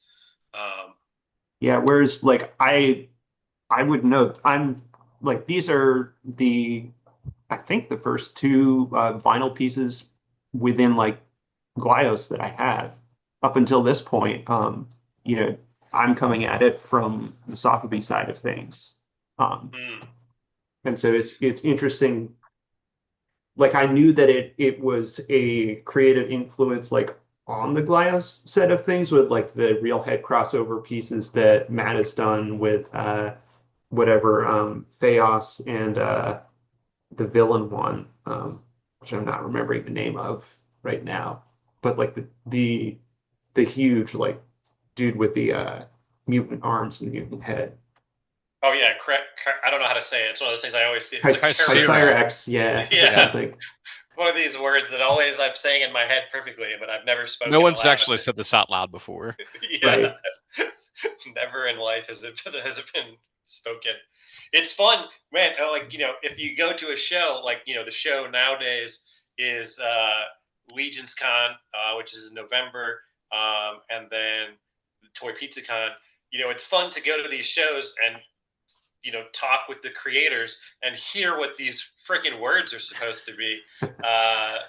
Because you can get in some pretty deep lore conversations with Matt and some of the other guys, and Mhm. he'll just start unloading, and it's like, oh, that's what that sounds like. That's what that sounds like. Like I never knew how to pronounce that. I've been saying this wrong my whole life. Like, Mhm. I mean, to this day, you'll still find people doing the Glios versus Glios debate. Right. We Um, got Glios. yeah, so that's fun. I mean, even Paleo Lords, I didn't think would be that difficult, but for like the first year of kind of like me putting out initial stuff, like no one could get the name right. Like there was Pleo Lords and I don't know, like there's Mhm. multiple flyers like from one of the first I think Legions cons that I was displaying at that just had like it was totally misspelled. I was just like, oh my god, like what's happening? Like I thought it would be easy, but apparently not. It's the curse of creative toy naming. Yeah, definitely. Well, I think Um, that probably gets us pretty current on the state of things. yeah. What's next for Paleo Lords? You had the massive pre-order for Wave 1. What's next for you and our favorite spacemen and a dinosaur hellscape? Uh, just taking all the pre-order money and going to Vegas, baby. Sorry, guys, it's over. Putting it up, yeah, it's all going on red. That's what I Yeah, heard. it's already gone. We've already gone. Uh, so you know, the okay, I've got exclusive news for the show. Oh Uh, Let's shit. the go. pre the pre-orders will be coming in much earlier than expected. Oh, Nice. hell yeah. Yep. Uh, I mean, I get with the asterisk that of course things can Right. always Sure. swing back around and change, but the factory estimated that I should have them here in the states before September, Oh, very Holy and it nice. was smokes. yeah, and it was originally going to be like ooh, like if things really go well, maybe late September, but realistically more like early October. So Mhm. we're looking at like at least a month early on that. So that's cool. Just because I want to get these out to people as soon as Yeah. possible. Of course. Um, so that's cool. I'm literally working on like the past several days, finalizing the next sort of several rounds of stuff to send to the factory. Um, I'm very excited for it. It's kind of a lot of it is what in Glios the term is the standard, like standard fade in and standard this and standard that, like Right. the main character versions of several of the characters, the dinosaurs, are, I believe, what should be in the next release. It's possible it gets shifted around slightly, with maybe like basically what I imagine is that the next two drops, one will be a little bigger and a little more complex and have these standards, and one of them will be kind of like smaller, low paint, more affordable. And I'm not sure which one will come first, but I think those are going to be the next two things for me. Cool. One, yeah, one that has some standards and slightly more paint than we've seen before, and then one that goes kind of very bare bones, but really cool, contrasting, bright color stuff like that. Yeah, Actually, possibly. Still working on uh, some new molds. There's definitely prototype images out there of a few things. Some of them are very close to seeing full production. So it's my hope that we can get those out. Hopefully, in at least one of those drops, we'll see if everything kind of comes together perfectly. But yeah, and just I will ride this train for as long as I can. In terms of, I want to keep making more stuff. I want to make as many colors as possible. I don't want to have things be too similar, if that makes sense. Like, I want to do a lot of variety in terms of how things come out and kind of the styles of releases that we do. So things from kind of like things that really emphasize play sets, all the way down to just like individual figures as like kind of army build if you want or not, but just every form of kind of toys that the toy line can take. Oh god, sorry, collectibles, these are not toys, people. Edit that out. I can't they're say. not for children, Yeah, not for children. Don't eat just like these. this podcast. Yeah, god damn it. We don't know any children. I will say, dude, it's been so cool to have, there's been people that message me with like pictures and videos of like their kids playing with this stuff. Yeah. And like, that's super cool. I mean, Yeah. like, again, very much like, officially they're collectibles. They're not for children. And honestly, like Glios does, kind of hit this sort of weird spot where it's like, yeah, like, of course, they are collectibles. They're listed as not for children. Um, there is the kind of like, it can be hard to pull stuff together and put it back together. Like, you need some strength to you, I feel like, for a lot of stuff. But at the same time, they're so inherently playable that, like, you get these Mhm. things in the hand of a kid, they Brett go and I nuts. talk about the idea of like pocket figures all the time, Yeah. and like yours having the even like slightly smaller form factor, like for a kid's hand, it's actually a perfect size for like, fitting in the palm, even almost more so than like a regular Faden would be. Um, and so like I think that's what makes these like super playable for both adults and children alike, is like you can shove a couple in your pockets and then take them outside and like pose them on a tree or whatever. Yeah, I mean, going back to like, you want to talk about tangents. This was like your first question, and I completely never got to the answer. But you brought up how on the website, like, it references old like sci-fi novel covers and stuff, and that truly was like the goal, was how all those old, like, really cool like movie posters and book covers would always have these like incredible paintings or scenes, and then you would actually read the book or actually see the movie, and it's just like this garbage dog shit thing that like it either looks horrible or like you read it and it's like the actual part on the cover that looks awesome is like one paragraph and nothing fucking happens. And it's like for me, like I wanted this toy line. I'm gonna kill myself.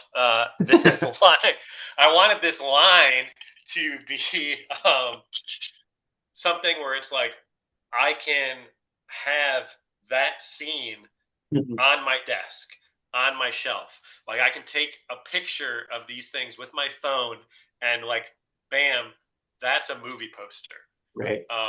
Like I love the idea of just having this like, stuck in time moment of like, the hero kind of caught between, these monsters that are like, clawing at them and mouths open and like, tar pits bubbling and plant monsters coming up at their feet, and like titles right there above it, and it's just like, bam, like that's the thing I want, and that was It's very the much, it's the world building, which yeah, I know, like Brett, you're that's sort of like a whole subgroup of like Star Wars and acid rain collectors, which I feel like you're much more hooked into.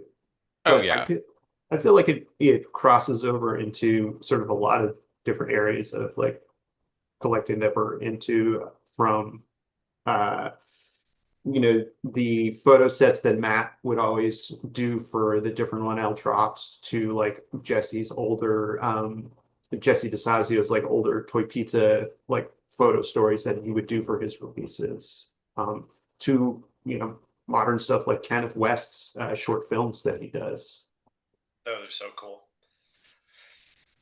Yeah, Yeah. yeah. World building is absolutely the name of the game. Like that's all my favorite lines, like all my favorite toy lines throughout my life have stuff like that. Whether it's Mighty Max or Micro Machines or you know anything of the sort that kind of went small scale with it, or even if it's like a larger line where the line is expansive enough to get that feeling anyway. Like I'm a huge Star Wars fan, Mhm. and obviously like the 118 Star Wars is absolutely crazy because of like you've got 4 foot long ships, and I like Masters of the Universe. Like it doesn't matter that the figures are 5 inches tall because well they've got 5 foot play sets that cover up an entire room. It's like you've still got the scale, and that's what I want out of anything, uh, that I you kind of almost regardless of the actual size of it. Like the reason I went small with these is multiple reasons. Like it's cheaper, you can get more of it. Like I can fit more of it in my room or on my desk on on a shelf, whatever. And then for the aspect of like of buying it, like it should be cheaper because it's a little smaller. The realities of production have taught me that that's not necessarily the case.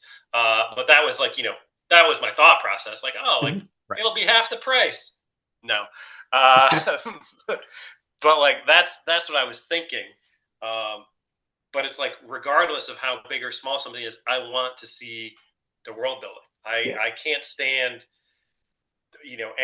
anything, any kind of line where it's just like you know a handful of guys that are all the same shape, all the same size, and they've got nothing to interact with.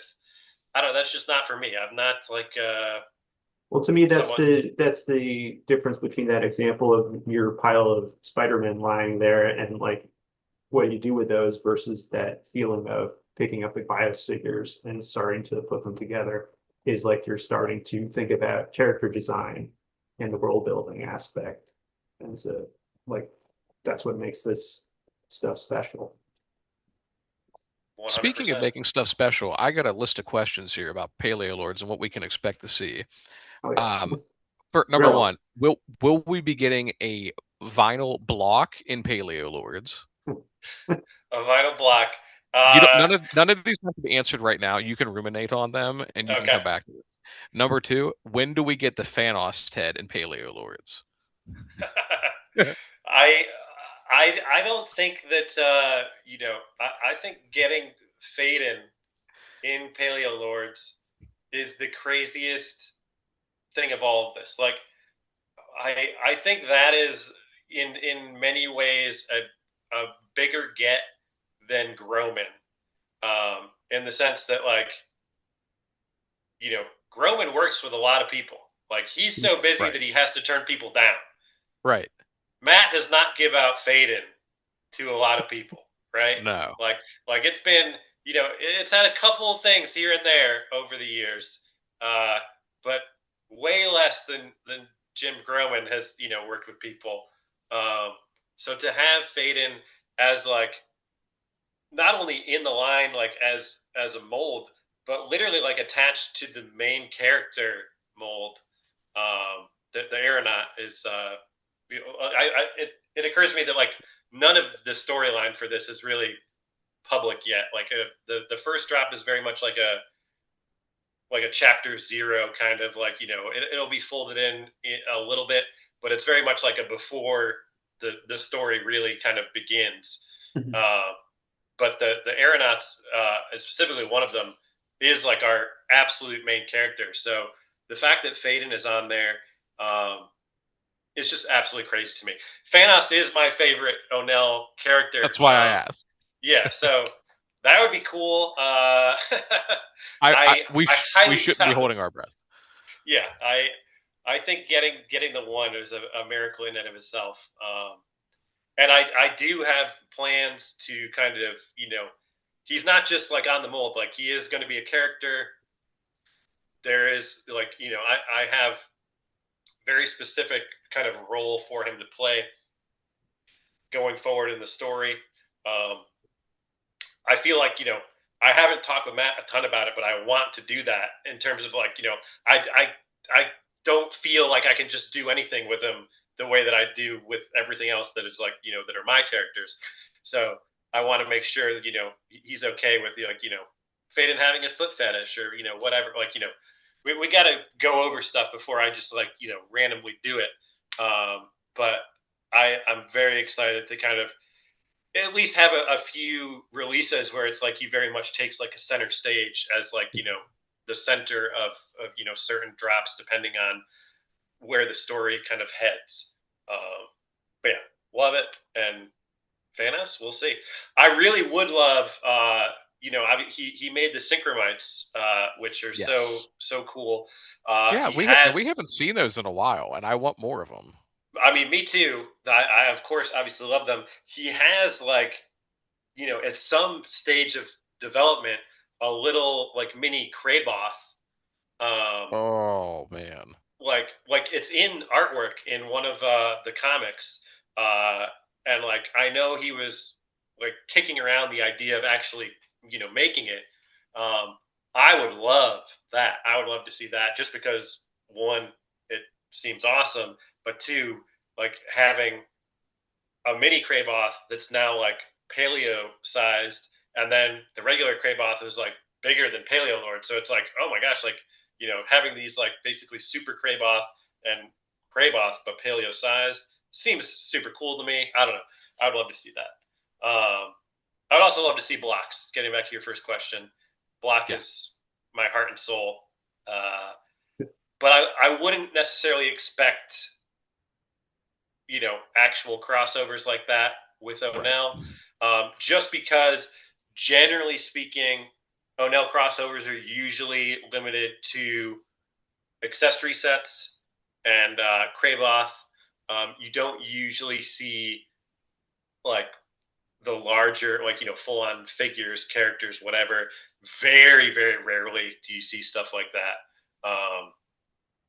So I would not expect anything like that, and I'm not saying it's like I don't know, uh, but I wouldn't think that it would happen just because Matt keeps those things very close to his heart. I think he very much uh, feels such incredible ownership over his own characters. So it's like if you want to use a swing joint, like give him a call, but if you want to use Thanos, like you'll have to fight him in the mud for that one. And he's a big guy. He's going to win. So, what's your next question? The next question is, how many colors of the Grelin do you have lined up? in artwork because I'm dying for more of him. He's great, right? Oh, I he's the will say best. his He's the best. yeah, I mean, like I said, he's literally he is the earliest design that I have that has made it to toy form.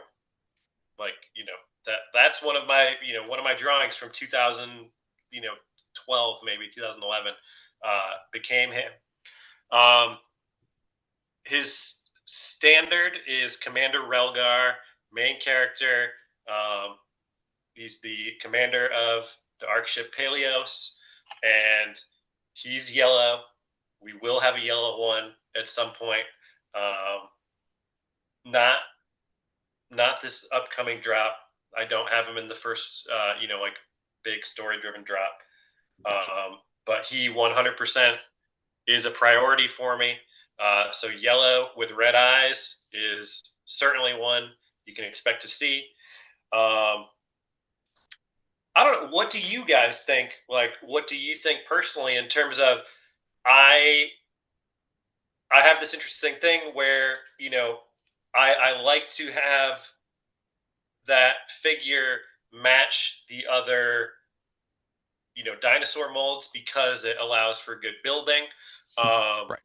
However, you know, from a story perspective, at least in the beginning, because things change over time, but certainly in the beginning, the Grellins in their spacesuits, they are associated with the troopers much more so than all the creatures that are on the planet. And that is like a major story point is like, how are, these futuristic lizard men dealing with the fact that they're like, at war with all of these like, primal things that look very similar to them. Um, so from like a story aspect, there's certainly like more often than not the Grellins should match the troops, but not necessarily the dinosaurs. But from a building aspect, I'm trying to make sure that at least relatively often uh, they match up. Like so Well, I think you did an interesting thing with this initial release where you have the armor on the Grelin match the aeronaut. Of course, I'm Yeah. covering it up, but then the like I guess skin pieces match the dinosaurs, and so it's actually like a bridge between the two. yes, Of you have like the tech parts is what is connected to the armored aeronaut versus what the actual flesh is based to sort of their I guess, yeah, evolutionary predecessors.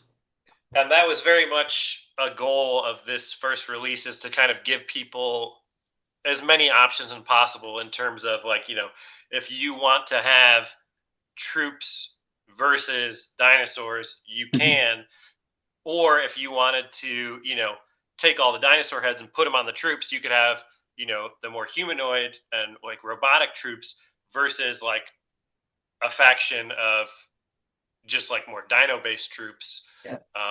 And then likewise you can start getting into some like exactly getting into like some kind of more Dino Rider esque areas where you're kind of Mhm. outfitting the Basilisk and the Cortodon, and making these like warring factions. Um, yeah, the first wave definitely. I wanted to make it as kind of build friendly as possible. Um, and of course, we'll have a lot of stuff like that going forward. You know, assuming we can continue to go forward with these things as long as possible. Um, But then there will absolutely be times where it's like, you know, the Grellins are a part of the Ark ship Peleos, and they are inherently, generally aligned with the troops that they're with. Um, an added wrinkle being that like this is a massive Ark ship, like there's sci-fi Ark ships, like generational starships, the size of a city, with a ton of different factions on it. So kind of building in the you know different colorways and different factions into the storyline of like, yes, there's this massive ship. It's come to this planet tracking a signal, but not everyone on the ship has the same goals. and Mhm. very much like, there's going to be conflict every which possible way, like, troops on troops, factions on factions, dinos on dinos, like tribes on tribes, um, and even to the point where relatively early on in the story, they uh, they start bringing in the DNA from the dinosaurs, and distributing it throughout the ship to kind of, make more humanoid dinos and blah blah blah blah blah. Like all the stuff that you can do with the toys has a stepping stone in the storyline, which I hope I can, tell adequately. I have a massive amount of story kind of plotted out that could take me years and years if if we can actually get to it, kind of thing. So And so do you think you'll leave old like shop listings up on the site so that people can go back and read the story, or are you going to eventually move it to like a blog like Matt does where you can yeah, read I sort of think story entries? I definitely am gonna play with the site a little bit too, because that's why they're still up there now. Like, Mhm. the Yeah. pre-order's over, but I didn't want to just delete those little kind of story blurbs that we came up with. So yes, like those are not going to disappear. I will put them somewhere, Mhm. and it's my hope certainly that much like many of the other Glados guys do, we'll have comics at times. Like it would be awesome. Like it is my absolute dream to be able to get like essentially like a Saturday morning cartoon intro of some sort, like whether it's through stop motion or, you know, kind of like, I don't know the term, but it's where it's like, it's the still images, but like it moves a little bit. Like, Yeah. it's like kind of like poorly animated, but like sort of animated. Um, I like I Animatic, I think is the term. And like Jesse has done that with some of his like comic stuff where he's taken the panels and will do like slight animations to them. Gotcha. Yeah. So like I would love to have like the Paleo Lord's intro. Like there is a Yeah. song. I have like a song that I made with a friend of mine that's literally like, I don't know, like 2 minute long intro to the TV series that will never be, kind of thing. Mhm. And I would absolutely love to have stuff like that. But yeah, I very much want to unleash the story in different forms. I think like I don't want to kind of just go through as like, oh, it's just going to be a comic. Like over time, like I would like to do things where it's like, oh, it's a comic, or oh, it's a single image with a story, Mhm. or even so much as like, I don't know, I'm really in love with the idea of doing like a almost like an old like sci-fi paperback, like kind of relatively long, like Mhm.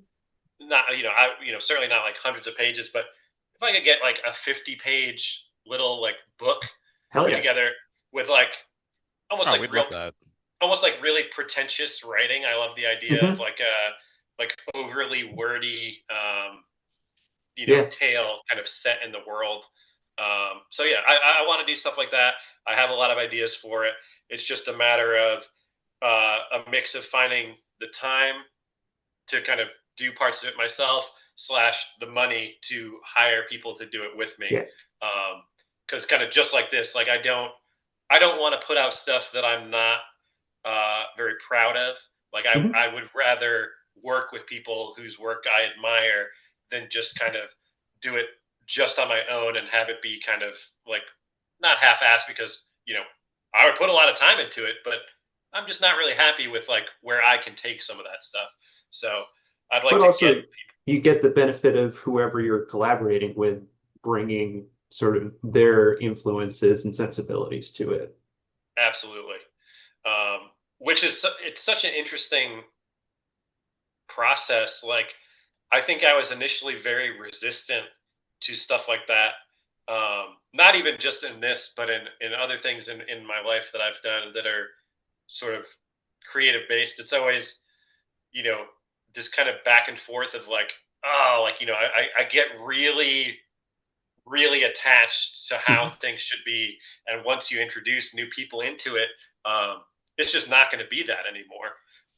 So letting go has been something that's like constantly a challenge for me. And yet, how things turn out is always better than I have imagined. So it's like, at some point, I hope I reach like a level of enlightenment where I just am like chill all the time Nah, I about like, wouldn't count on it. yeah, no, I'm just gonna have a stroke is what's gonna happen. But um, but yeah, it's really interesting to see how people shift things. Um, yeah, and truly fun to kind of see where things go versus where they started. So. Hell yeah. Sweet. And I just had one last question for you on the topic of colorways. Something that Jesse D is usually really apprehensive about is using existing Glyos color themes. Is that something you would want to do in the future? Are you going to tackle like a Glyaxia command colorway or something like that? Or are you like strictly Paleolords does its own thing? Um, so this is, At least in the near future, never say never, right? But yeah, no, I mean, uh, it's because so you had mentioned Faden, like are we going to see Faden in classic blue Faden, or is he going to do his own thing? Stuff like that. That's all. yeah. I mean, certainly, I I always imagine like if a classic blue Faden is to happen, I would think that Matt would do that. Gotcha. Just because I feel like that's what makes sense. Like it's sort of like one of those things where it's like Matt of course occasionally uses other people's molds. Will he ever run a Faden? I don't know. But it's not like we've talked about it in terms of whether or not he Matt likes to keep things very close to the vest usually, like at least with me. In terms of like, I feel like he likes other people to be surprised, even those that are like in the close circle. Like a lot of us are like, I'm only here because I'm such a fan of Glyos. So it's like, I don't want to see what he has coming down the pipeline like 6 months from now. Like, I want to show up on drop night or, like, usually what's been happening with us is like, he'll shoot me a picture, like, like a couple hours before other people see it. So it's like, so I get more or less the same exact experience of like the surprise of what something is.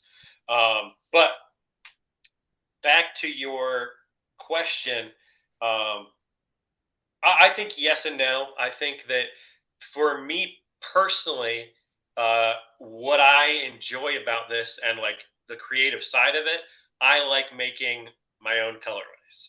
Right. I like coming up with new stuff, with the caveat that like you know there's been so many figures from so many makers. Like there's literally thousands of Glaos colorways at this point. Like a lot of them are just like maybe just on one figure or something, but there's thousands. Like it's Yeah. not just like oh like there's been whatever 100 and whatever drops and every drop is just one colorway. No, like there's drops where every single figure is a different colorway. Mhm. So it's like there's literally thousands of colorways.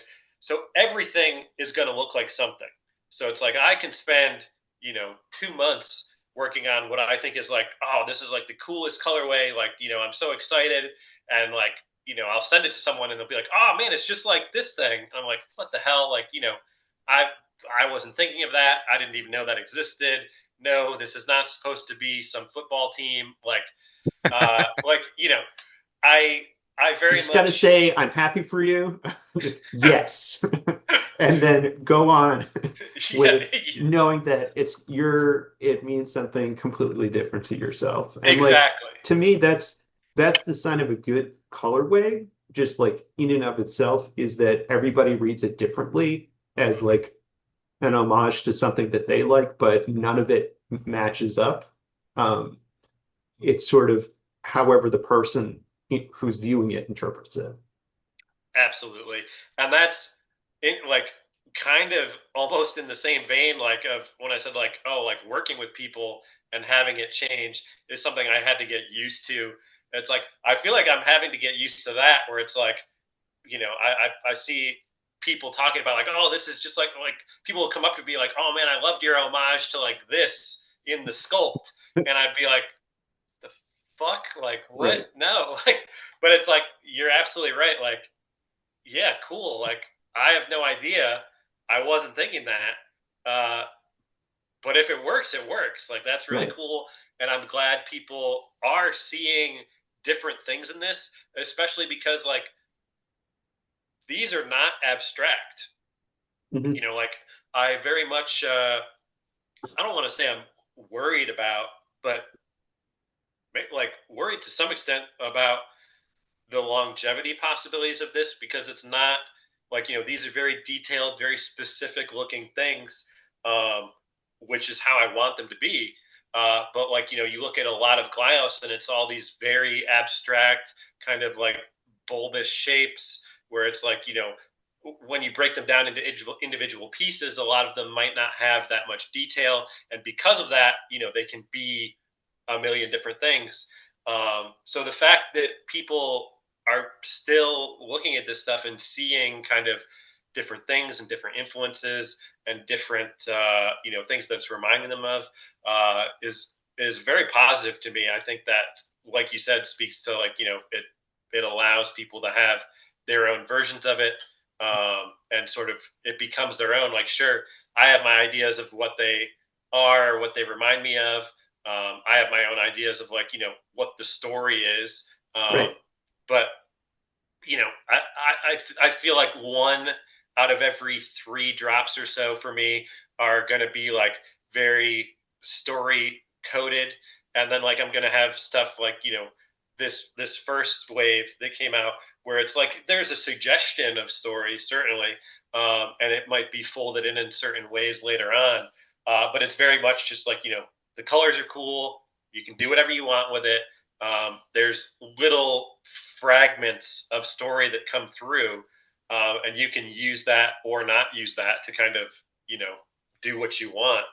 Um, for me, it's so weird to think that like for me, it's all like this is a character based thing. Like they're very specific, Yep. guys and creatures and things. And it's like, of course, as soon as people get it, like it's Glios, they just tear them apart. And it's like the guys don't even matter. It's like no, like they're making their own guys, they're making their own stuff. And I'd be like, no, not my precious, guy. Like it's like nobody cares. So yeah, I think that kind of having those infinite possibilities is really really cool. Um, Back to the colorway thing, yes.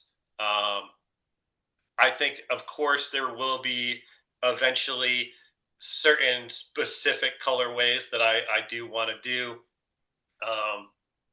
like EMD and Z/Zru, like ZRU. I Mhm. actually like Z and Drew was the Zerenter drop was like one of my favorite drops ever. But I actually preferred the B side version of that, like the darker version where it's like the more dark gray and the green eyes versus the light, like kind of whitish gray and the blue. So it's like, are those things I want to do at some point? Absolutely.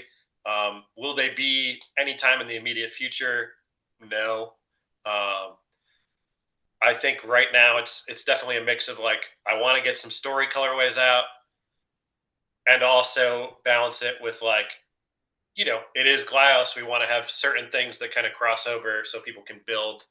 Um, I think the recent colorway Matt did with the kind of like the yellow-ish orange, Yeah, and like the teal, that it's slaps. Like so good. that is fantastic. Um, like, do I have any plans to use that? No. Should I use it? Yes. Like, I would absolutely love to. Um, but it's also like all this stuff is like constantly in flux and so far away. It's like right now I have like three drops like actually kind of planned out, and then like another probably like 3 dozen ideas. Hmm. Most of those are just original, or original in that like I'm just making them. I'm not like I'm not using any references to do them. um, I truly have not done a single colorway like plot out like chart with my mechanicals in terms of copying in an existing colorway yet. Mhm. Gotcha. And that's what I mean in the sense of like it seems like that's not work. It's like it already exists, so I'm not doing anything. Right. So it's not that exciting for me, even though there's colorways that I love and would be very excited about making these in. It's like I feel like when it does come time to do that, it's like you don't have to think about it. It's just like you're just popping them in, and it's good to go because you already know what it is. Um, it's much more both challenging and time consuming, but also like fun for me to come up with new things or relatively new things that I think are new things, which really aren't that new. But that just goes back into, there's a million colorways already. Everything will look like something.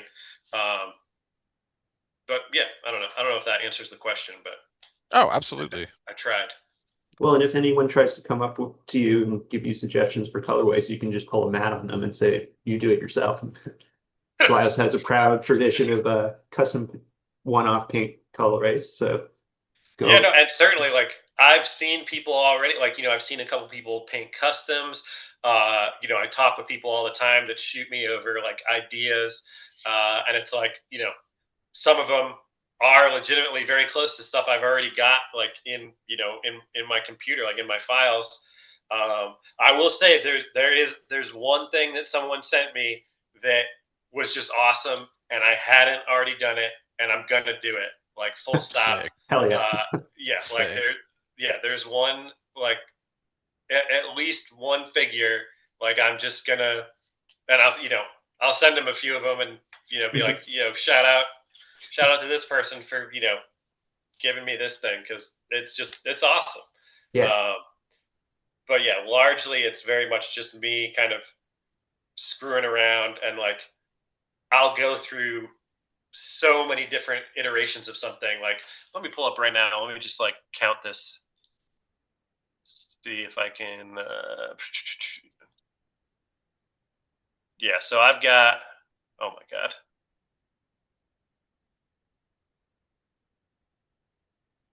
I've probably got like 7 different versions of what became that first wave.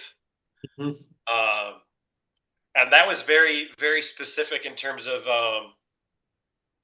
like everyone kind of involved with the project all had like thoughts of what it should be.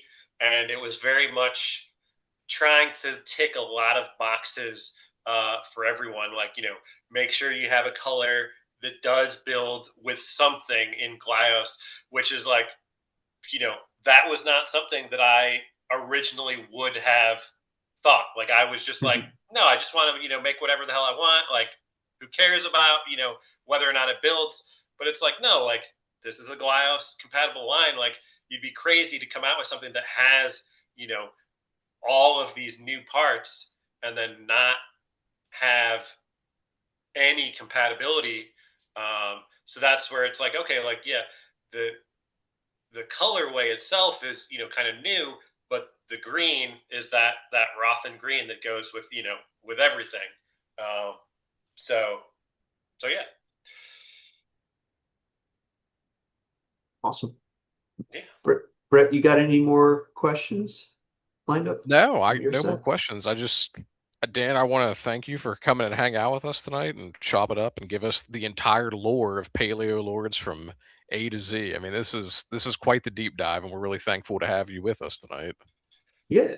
No, it's been a blast. And I don't have anything else lined up. So I think this is as good a spot as any to sort of wrap things up. Dan, start out with you. Where can people find Paleo Lords online? Yeah. Well, first of all, thank you guys. This has been awesome. You know, feel free to cut out whatever you need to. I know I was long and rambly there for a while, It's all good. but very cool to be on. Paleo Lords is paleolords.com. That's our website. And then we have our Instagram as well, which is where, I feel like the majority of news kind of happens for most toy things these days. So Paleolords on Instagram, paleolords.com is the website. And then I always pop into all the various kind of Glyos spaces to try and announce anytime that there's news as well, whether it's through the Facebook or the Discord or I feel like I'm forgetting one of them. But yeah, I hit those two to try and make sure that everyone knows what's going on. Solid. Brett, where can people find you?